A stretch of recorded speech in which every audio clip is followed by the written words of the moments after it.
Hello friends, आज मैं आपको टॉपिक पे ले चलता हूँ quadratic equations.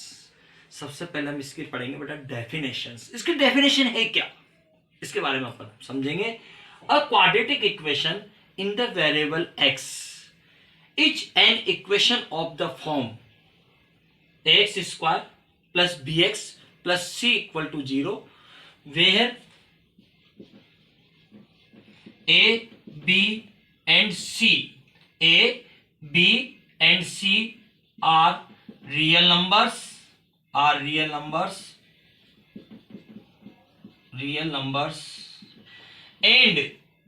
And A not equal to zero. बेटा कोई भी क्वाड्रेटिक इक्वेशंस जो होती है वह वेरिएबल एक्स में 2 डिग्री की, जिसकी डिग्री कितनी होनी चाहिए 2 डिग्री की इक्वेशंस होती है। कोई भी क्वाड्रेटिक इक्वेशन वेरिएबल एक्स में 2 डिग्री की इक्वेशन होती है। आपने देखा होगा बेटा कि 2 डिग्री की इक्वेशंस के बारे में बहुत सारी इक्वेशंस आपने पढ़ी है। यहां पर a एक्स स्क्वायर का कोफिशिएंट होता है, b एक्स का कोफिशिएंट होता है, c कांस्टेंट टर्म होती है। ठीक है, वह यहां पर एक क्या होता है बेटा कोफिशिएंट ऑफ एक्स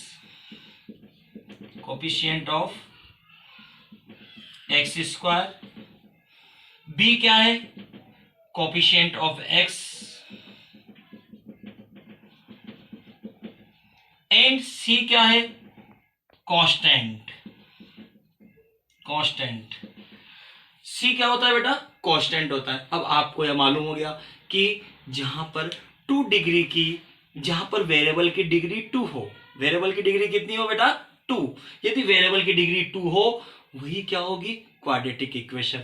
यहां पर एक कंडीशन और बताइए मैंने आपको, ए बी और सी कैसे होने चाहिए रियल नंबर्स होने चाहिए, यानी वास्तविक संख्याएं होनी चाहिए, रियल नंबर्स होने चाहिए। ठीक है, दूसरी बात ए नॉट इक्वल टू जीरो, ए की वैल्यू कभी भी जीरो नहीं होगी, ए की वैल्यू कभी भी जीरो नहीं होगी। ध्यान देना बेटा, ए की वैल्यू कभी भी जीरो नहीं होगी, है ना बेटा।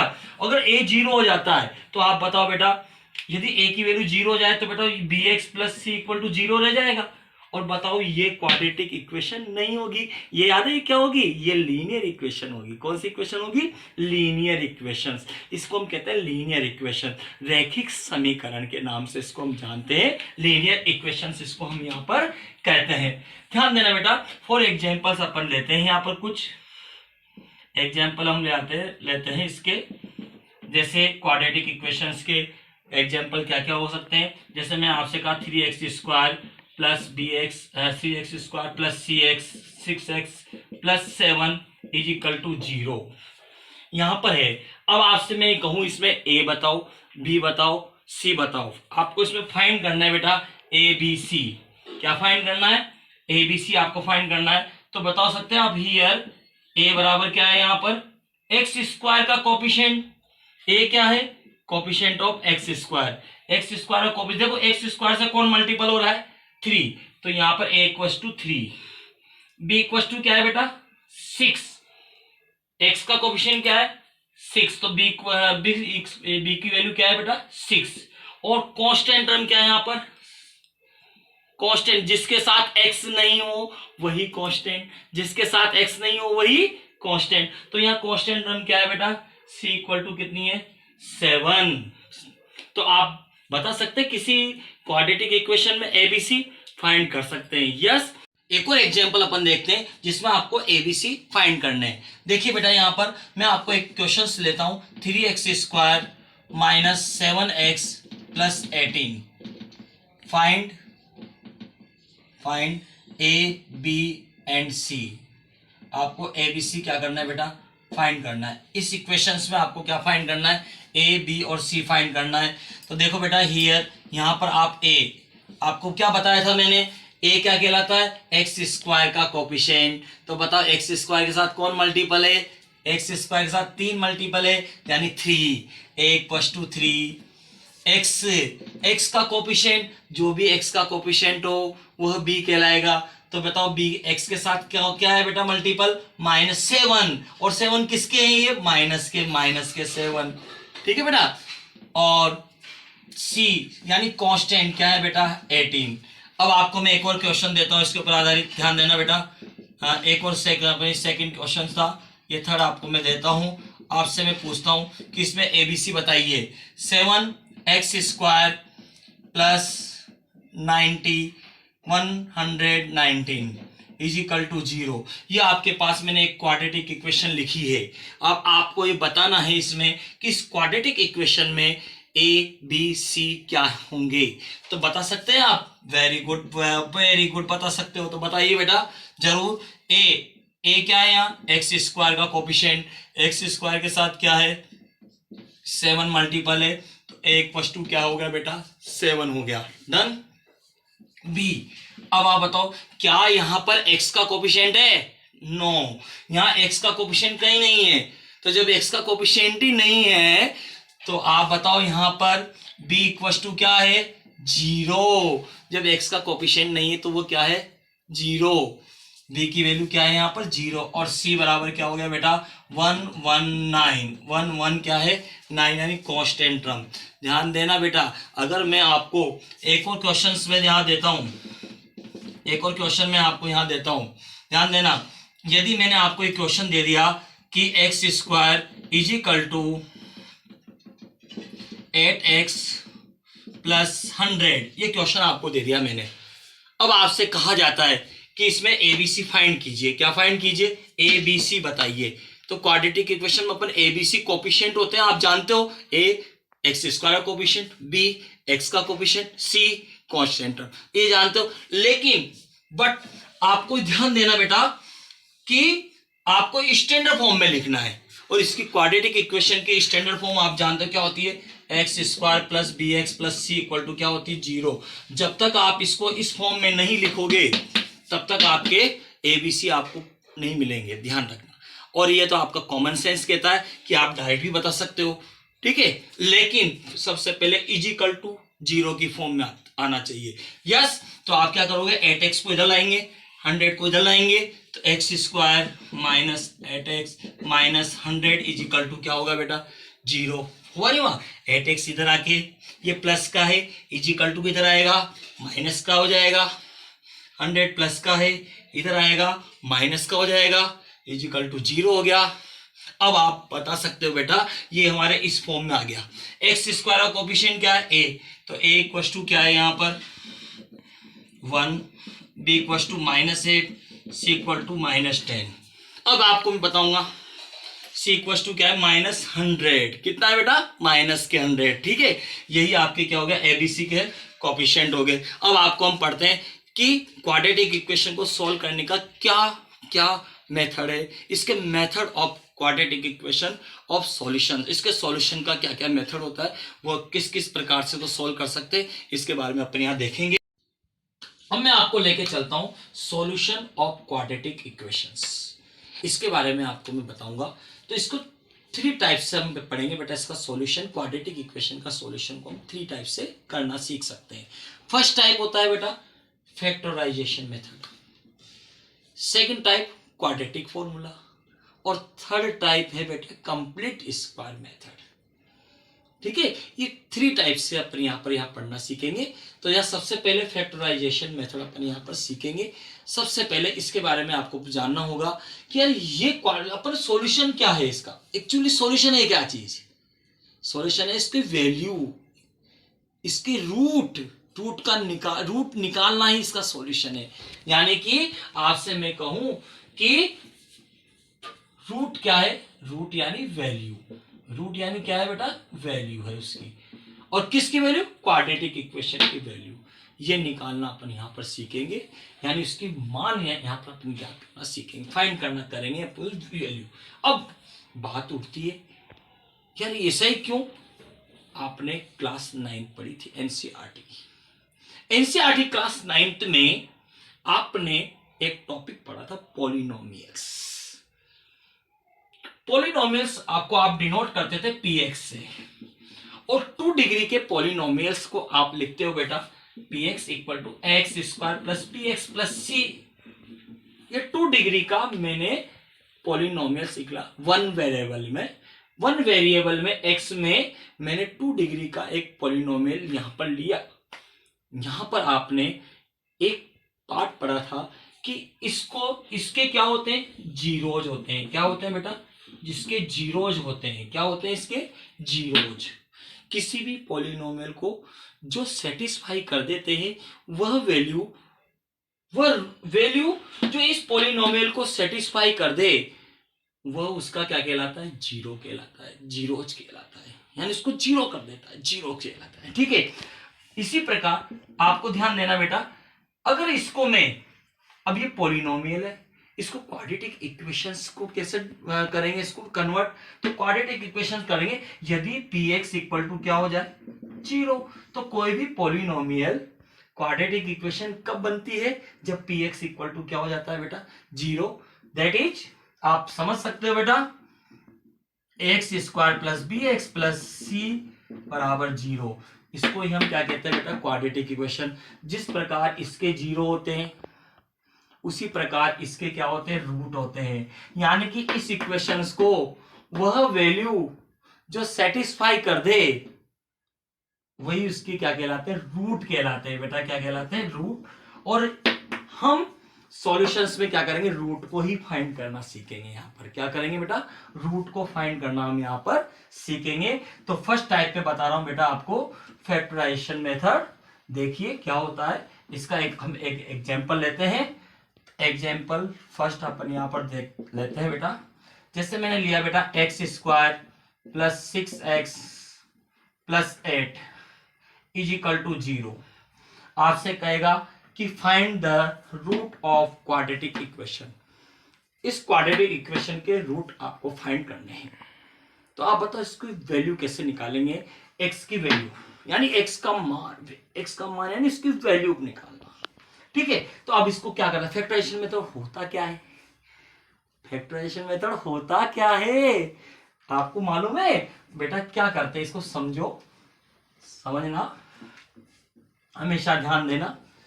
जब भी एक्स स्क्वायर का कोफिशिएंट यूनिट हो, यूनिट यानी एक, यहां एक्स स्क्वायर का कोफिशिएंट 1 है, यूनिट है, एक्स स्क्वायर के साथ कोई मल्टीपल नहीं हो रहा है, तो ध्यान देना कांस्टेंट टर्म को देखना।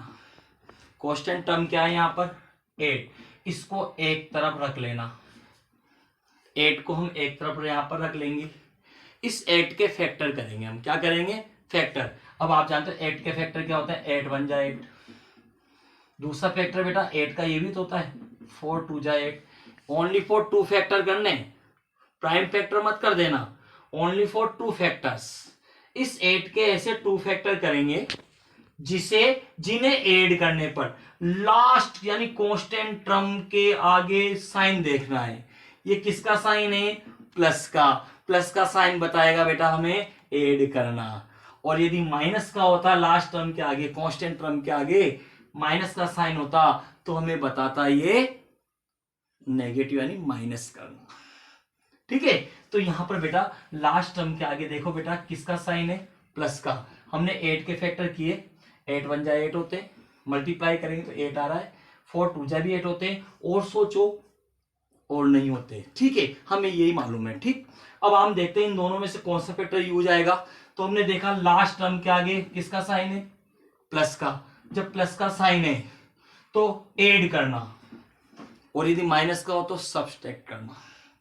प्लस का है तो बताओ किस केस में, दोनों केसों में किस केस में ऐड करने पर मिडिल टर्म आ रही है, यानी 6। तो आपने देखा बेटा यदि 8 में 1 को ऐड करेंगे तो 9 आता है, 6 तो नहीं आता ना। ठीक है, नहीं आता। 4 में 2 को ऐड करेंगे तो बताओ 4 में 2 को ऐड किया तो क्या आएगा, 6 मिडिल टर्म आ रही है, यस आ रही है। तो 4 + 2 = क्या हो गया बेटा, 6। 4 में 2 को ऐड किया तो क्या है, 6, यानी मिडिल टर्म मिल गई। तो हम इस 6 को बेटा हमने फैक्टर करके देखे इसके, लेकिन लिखेंगे इसको भी नहीं, लिखेंगे किसे, 6 को। तो हम 6 को कैसे लिख सकते हैं, 4 + 2। यहां लिखेंगे बेटा एक्स स्क्वायर, 6 को हम लिख सकते हैं 4 + 2 के फॉर्म में। इसको 2 में तोड़ना है बेटा, बीच वाले को 2 भागों में तोड़ देना है, 2 टर्म में तोड़ देना है, यानी x as it is plus 8 as it is. इस 8 को भी ऐसे कैसे, = 0। एक्स स्क्वायर मल्टीप्लाई करो, x को 4 से मल्टीप्लाई किया तो आया 4x, प्लस x को 2 से किया तो आया बेटा 2x, प्लस 8 इक्वल टू 0। और देखो बेटा अब क्या करना है, फर्स्ट टू में से कॉमन, लास्ट टू में से कॉमन। फर्स्ट टू में से कॉमन आ रहा है x को कॉमन लेना है, x से इसको डिवाइड करना है एक्स स्क्वायर को, तो एक्स स्क्वायर x से कितनी बार डिवाइड होता है, 1 टाइम, यानी एक्स स्क्वायर अपॉन एक्स। आप जानते हो डिवाइडेड पावर लेस होती है तो एक कट जाएगी, एक बचेगी, यानी x की पावर 1 यानी x, यानी कि x बचेगा। दो पावर में से एक बार आ गई, एक x बचा, प्लस इसको इससे डिवाइड करेंगे तो x से x कैंसिल, क्या बचा 4, प्लस इन दोनों में से कॉमन लेंगे, लास्ट टू में से प्लस 2, इसको डिवाइड करेंगे बेटा x, 2 से 2 कैंसिल, x बचेगा, प्लस 2 से इसको डिवाइड करेंगे 4 टाइम। ठीक है, इन दोनों में देखो देखो बेटा आपने गौर करा होगा कि फर्स्ट ब्रैकेट में जो आएगा वही सेकंड ब्रैकेट में आएगा, फिक्स से। राज की बात बता रहा हूं आपको मैं, जो पहले ब्रैकेट में आएगा वही दूसरे ब्रैकेट में आता है, तो सही है। और अगर आप नहीं आता है तो आपने गलत कर दिया, ध्यान देना। अब बताओ इन दोनों में से क्या कॉमन आ रहा है, x प्लस 4 कॉमन आ रहा है, इन दोनों में से फिर x प्लस 4 कॉमन लेंगे तो बताओ क्या बचेगा, x प्लस 2, जो बचा हुआ सेकंड ब्रैकेट में लिख दो, x प्लस 2 इक्वल टू 0। यहां पर हमारे पास आ गए। अब क्या इसके रूट निकल गए, रूट नहीं निकले, तो रूट निकालने के लिए हम क्या करेंगे, यहाँ दो फैक्टर हो गए बेटा, तो दैट इज या तो ये 0 या फिर इसको 0 कर दो, या तो फर्स्ट फैक्टर को 0 कर दो, second factor 0, that is x plus 4 equal to 0। First factor 0 को इक्वल करो तो x इक्वल टू आया बेटा -4, प्लस के 4 उधर ट्रांसफर होंगे, -4 हो जाएंगे, and x plus 2 equal to 0, 2 को उधर ट्रांसफर करेंगे तो -2 हो जाएंगे। ठीक है, तो x की वैल्यू कितनी आएगी बेटा, 2 को उधर ले गए, प्लस का उधर आके किसका हो जाएगा, माइनस का हो जाएगा। तो बताओ x के दो वैल्यू आई बेटा, और ये वैल्यू ही आपके क्या कहलाती है, रूट -4 और -2, यही आपके क्या होगा बेटा, इसके रूट कहलाएंगे, यही आंसर होगा। ये मेथड मैंने आपको बताया फैक्टराइजेशन मेथड। नाउ अब हम एक और एग्जांपल यहाँ पर लेंगे, अगेन एग्जांपल देखिए बेटा, एक और example number 2, 2x square plus x minus 6 equal to 0। यहाँ पर मैंने ये एग्जांपल लिया। अब सुनिए बेटा, यहाँ देखो x स्क्वायर का कोफिशिएंट क्या है, 2 है।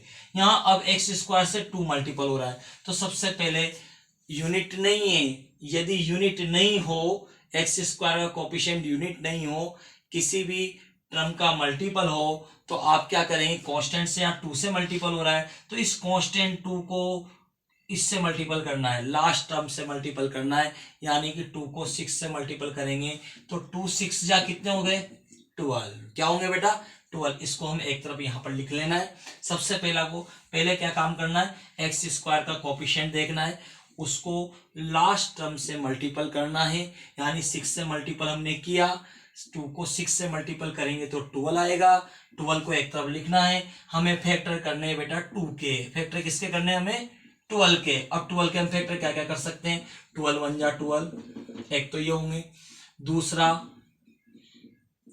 6 2 जा 12, ये भी हो सकते हैं, तीसरा 4 3 जा 12। ठीक है, और भी क्या फैक्टर होते हैं क्या, नहीं होते। हाँ, किसी बच्चे ने मेरे से बोला सर कि यार 4 3 जा 12, सर 3 4 जा भी 12 होता है। अरे बेटा 3 4 जा 12 कहो, चाहे 4 3 जा 12 करो, है ना, बात एक ही है ना बेटा, 3 4 जा करो चाहे 4 3 जा करो, बात एक ही है। तो बेटा इसके 4 इंटू 3 लिखो, 3 4 इंटू एक ही लिखो, तो एक ही चीज है बेटा, कोई अर्थ नहीं है। तो आप ध्यान देना बेटा, यहां पर कौन सा फैक्टर काम आएगा, आप देखना। इसको कैसे चेक करेंगे, लास्ट कांस्टेंट टर्म के आगे देखो क्या है, माइनस, है ना बेटा। तो लास्ट टर्म यानी कांस्टेंट 6 के आगे माइनस का साइन है, तो माइनस का साइन बताएगा आपको सबस्ट्रैक्ट करना, यानी कि इन किस केस में सबस्ट्रैक्ट करने पर मिडिल टर्म। अब बताओ मिडिल टर्म तो नजर ही नहीं आ रही, आ रही है क्या, हाँ आ रही है बेटा। x के साथ क्या मल्टीपल है, 1। जब कुछ भी मल्टीपल नहीं हो तो 1 मल्टीपल मानते हैं बेटा। x का मल्टीपल क्या है बेटा, 1, यानी x का कोफिशिएंट क्या है, 1 है। तो ठीक है, तो आप बताओ 4 में से यदि 3 को माइनस कर दें, 4 में से 3 को माइनस कर दें, लास्ट वाले केस को देखो बेटा, 4 में से 3 को माइनस करें तो क्या आएगा, 1 आ रहा है, नहीं आ रहा, यानी इन तीनों में से ये वाला काम है आपने। ठीक है, तो हम क्या करेंगे, हमने कैसे देखा बेटा, माइनस ही करना है, लास्ट के आगे वाला साइन देखना है, तो माइनस बता रहा है इसलिए माइनस करना है। तो बेटा -4 में से 3 गए तो 1, यानी मिडिल टर्म आ रही है, तो हम ये यूज में लेंगे इसका। डन, तो इसको लिखेंगे बेटा 2x² प्लस 1 की जगह लिखेंगे बेटा 4 - 3 x as it is -6 as it is बराबर 0, और सबको ऐसे कैसे, और प्लस अंदर मल्टीप्लाई करेंगे 4x, इसको करेंगे -3x -6 = 0। फर्स्ट 2 में से कॉमन, बेटा मैक्सिमम कॉमन आ रहा है 2, 2 से भी डिवाइड हो रहा है, ये भी हो रहा है, कांस्टेंट में तो 2 आ रहा है। ठीक है, और x वेरिएबल में x आ रहा है, यहाँ x की पावर 2 है, यहाँ पर x है तो x भी आ रहा है, तो 2x कॉमन लेंगे। जब 2x कॉमन लेंगे तो इसको डिवाइड करना है, तो 2x² को 2x से डिवाइड कर, 2 से 2 कट गया, x² से 1x कट जाएगा, 1x यहाँ पर बच जाएगा, प्लस 2x को इससे डिवाइड करेंगे, तो बताओ 2 को 4 से डिवाइड किया तो 2, x से x कैंसिल, x + 2 आया बेटा, -3 आ रहा है कॉमन, 3 से यानी कॉमन है इनमें ना, ध्यान रखना कॉमन 3 है, तो 3 माइनस के तो साइन आएगा, 3 दोनों में कॉमन है, 3 से इसको डिवाइड करेंगे तो x, माइनस प्लस 3 को 6 से डिवाइड करेंगे 2 बराबर 0। इन दोनों में से क्या कॉमन आया बेटा, इन दोनों में से x + 2 कॉमन आया, तो यहाँ आएगा बेटा 2x माइनस जो बचा 2x - 3 = 0 बच गया।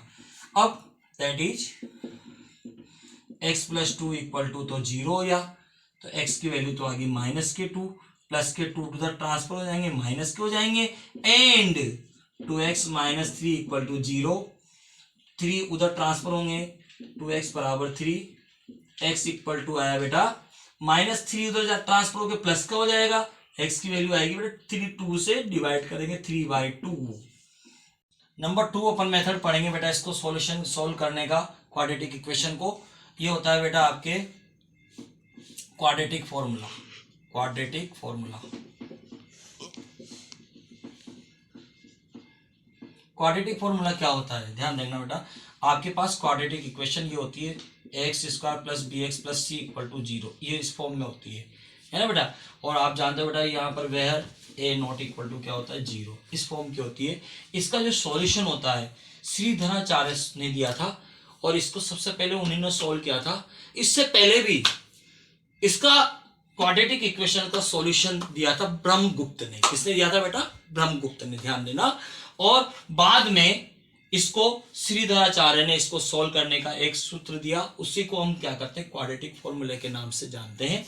और ये फॉर्मूला इसका सॉल्यूशन होता है x = -b + √b² - 4ac/2a। ये एक ऐसा फॉर्मूला है इस इक्वेशन को सोल्व करने का, इसको सोल्व करने का ये ऐसा फॉर्मूला है बेटा, ध्यान रखना। इससे आपके किसी भी क्वाड्रेटिक इक्वेशन आ जाए आप उसको आसानी से सोल्व कर सकते हो। किसी भी प्रकार की इक्वेशन आ जाए, चाहे वो रूट में आए चाहे वो कैसी भी आए, आप इस फॉर्मूले से सोल्व कर सकते हो। इस सारी वैल्यू डिपेंड करती है इस b² - 4ac के मान पर। इसके बारे में बहुत बड़ा है, b² - 4ac को हम डिस्क्रिमिनेंट कहते हैं, ध्यान देना बेटा। और यही हमारे ये बताती है कि रियल रूट्स होंगे या इमेजिनरी रूट्स होंगे या इक्वल रूट्स होंगे, ये सारा डिपेंड करता है बेटा इस डिस्क्रिमिनेंट की वैल्यू पर, b² - 4ac की वैल्यू पर ये सारा डिपेंड करता है। तो बेटा आपको किसी भी क्वाड्रेटिक इक्वेशंस में, यानी आपको क्या देखना है क्वाड्रेटिक फॉर्मूले में, क्या देखना है, बस आपको इस फॉर्मूले को अच्छे से याद रखना है। आपको ये फॉर्मूला अच्छे से को याद है तो आप किसी भी क्वाड्रेटिक इक्वेशन को आसानी से सोल्व कर सकते हो। अब हम यहाँ पर एक क्वेश्चन नोट करते हैं, लेते हैं बेटा क्वेश्चन। इसको सोल्व करने का तरीका अपन यहाँ पर देखेंगे और वो क्वेश्चन अपन यहाँ पर लेते हैं। हाँ बेटा, इसको अब मैं क्वाड्रेटिक फॉर्मूले कैसे सोल्व करूंगा बेटा। सबसे पहले तो आपको इसमें क्वाड्रेटिक जो इक्वेशन है इसमें एबीसी ढूंढ लेना है। क्या ढूंढ लेना बेटा, एबीसी, इसको फिलअप कर लेना। यहाँ पर ही है a = क्या है, आप बता, आपको मैं सर्वप्रथम बताया था बेटा, ध्यान रखना। फर्स्टली में ये बताया था मैंने, x² के कोफिशिएंट को अपन कहते हैं x² के साथ क्या मल्टीपल है 1, a = 1, b equal to x का कोफिशिएंट -3, सी इक्वल टू -10, है ना बेटा। तो यहाँ पर कांस्टेंट टर्म -10 है। अब आपको फॉर्मूला इस इक्वेशन का सॉल्यूशन ऑफ इक्वेशन क्या होगा, सॉल्यूशंस ऑफ इक्वेशन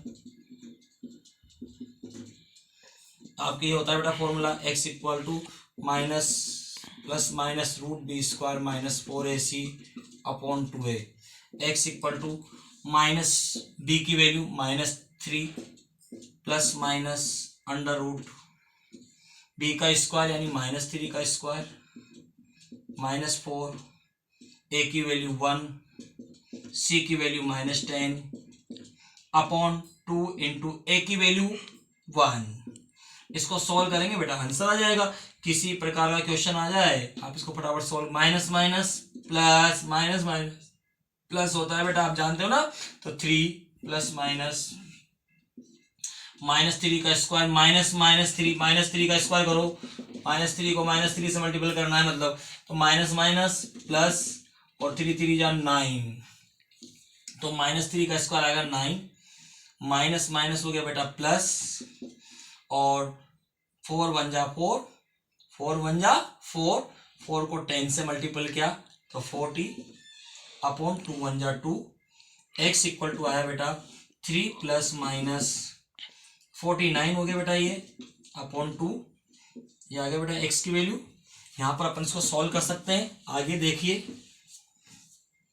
49 आप जानते हो किसका स्क्वायर रूट होता है, 49 7 का स्क्वायर रूट होता है बेटा, है ना। 49 किसका स्क्वायर रूट होता है, 49 7 का, 7 को 7 से मल्टीप्लाई करेंगे 49 आएंगे, तो 49 7 का स्क्वायर रूट होता है।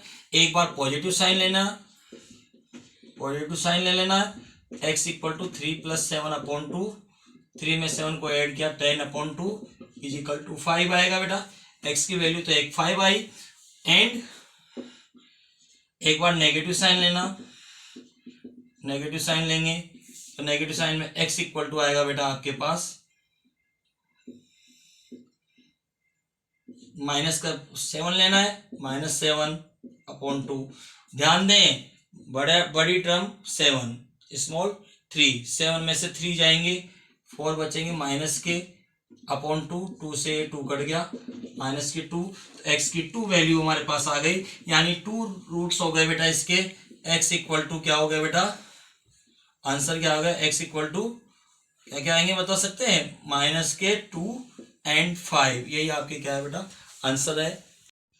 बेटा मैं सॉल्यूशन ऑफ क्वाड्रेटिक इक्वेशन का थर्ड मेथड आपको यहाँ बताता हूँ बेटा, कंप्लीट स्क्वायर मेथड। सबसे पहले बताता हूँ कंप्लीट स्क्वायर होते क्या है। आपने छोटी क्लासों में पढ़ा होगा, आपने छोटी क्लासों में 1 2 फॉर्मूले पढ़े थे बेटा। एक तो बेटा होता है बेटा a + b का होल स्क्वायर, पढ़ा था नहीं पढ़ा था, है ना बेटा।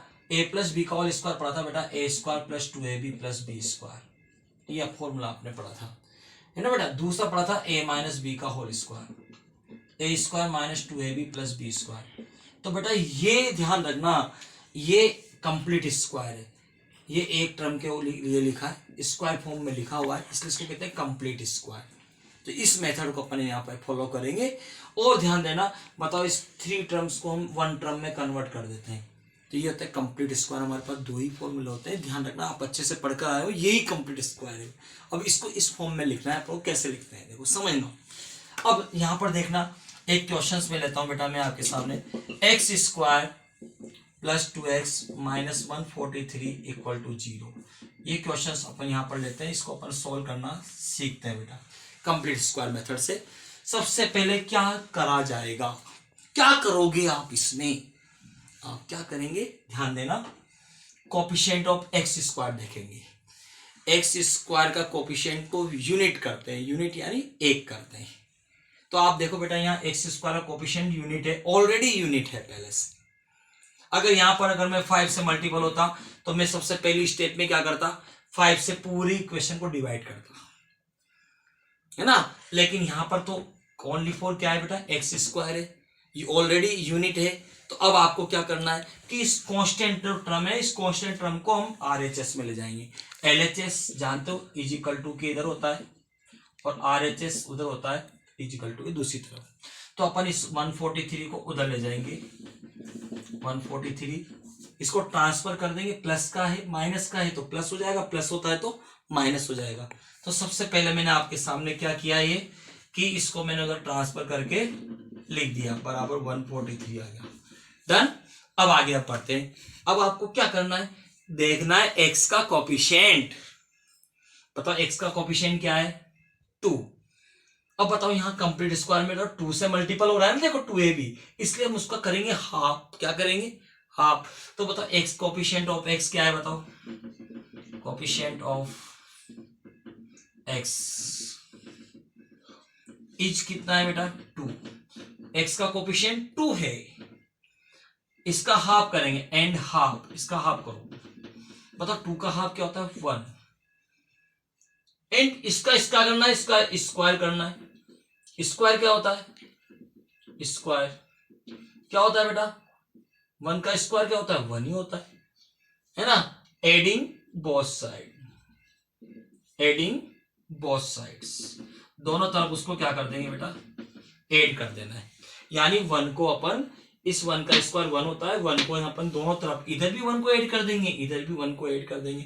तो बेटा एक्स स्क्वायर प्लस 2x, इधर भी 1 को ऐड कर देंगे, और 143 प्लस इधर भी 1 को ऐड कर देंगे। ऐसा करने पर हमारे कोई फर्क नहीं पड़ता, बैलेंस इक्वल है, दोनों तरफ इक्वल ऐड किया है। ठीक, आगे बढ़ो। ऐसा करने पर बेटा ये फॉर्मूला बनता है, ध्यान रखना प्लस का है, यदि ये प्लस का है तो प्लस का है तो प्लस वाला फॉर्मूला बनेगा, क्योंकि यहाँ प्लस है तो प्लस वाला बनता है कंप्लीट स्क्वायर।